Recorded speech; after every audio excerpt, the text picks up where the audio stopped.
مرحبا بكم في حلقة جديدة من قناة رحلات عبر الزمن. النهاردة هنسافر عبر التاريخ ونكتشف قصة واحدة من أقدم وأغنى البلدان في العالم، سوريا. أرض الحضارات، موطن الثقافات، ومسرح الأحداث اللي شكلت التاريخ. هنعرف مع بعض إزاي سوريا تحولت من مركز حضارة عظيمة لبلد مليان صراعات، لكن دايماً عنده أمل في المستقبل. لو حابين تتعمقوا في قصة سوريا، استعدوا لرحلة طويلة ومثيرة. قبل ما نبدأ، ما تنسوش تشتركوا في القناة وتفعلوا الجرس عشان يوصلكم كل جديد. يلا بينا نبدأ الرحلة. الأولى، البدايات القديمة، عصر ما قبل التاريخ. من عشرات الآلاف من السنين ظهرت أولى المستوطنات البشرية في سوريا. مناطق زي تل الرماد وتل براك كانت موطن لأقدم المجتمعات اللي اعتمدت على الزراعة والصيد، ومن هنا بدأت الحضارة تتبلور. المرحلة الثانية، العصور القديمة، ممالك وإمبراطوريات.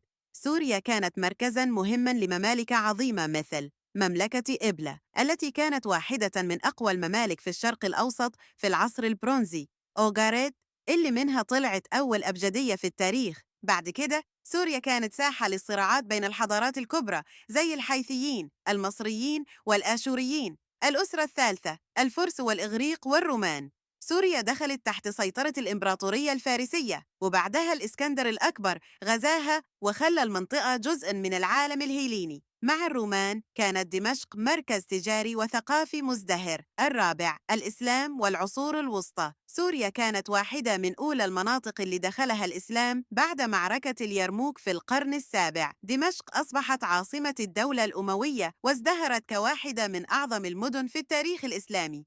الخامس، العصر العثماني. بعدها سوريا دخلت تحت حكم الدولة العثمانية لعدة قرون. خلال الفترة دي حصلت تطورات ثقافية وتجارية كبيرة، لكن كان فيه كمان فترات ركود. الانتداب الفرنسي والاستقلال. في القرن العشرين وبعد انهيار الدولة العثمانية، سوريا وضعت تحت الانتداب الفرنسي. رغم الصعوبات، السوريين ما استسلموش، وبدأت حركة مقاومة أدت لاستقلالهم سنة 1946. 7.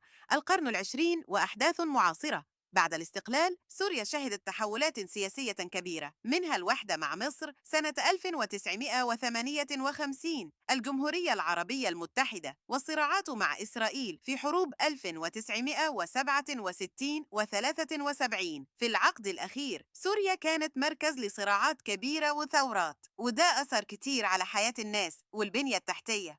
رغم كل الأزمات، سوريا لسه صامدة، وناسها دايماً بيحلموا بمستقبل أفضل. النهاردة بنشوف جهود لإعادة البناء والنهوض بالبلد اللي دايماً كانت رمز للحضارة والعراقة. ودلوقتي بعد ما خلصنا رحلتنا عبر تاريخ سوريا العظيم، نقدر نشوف قد إيه البلد دي مليانة بالتاريخ والقصص اللي بتعلمنا عن صمود البشر وإصرارهم.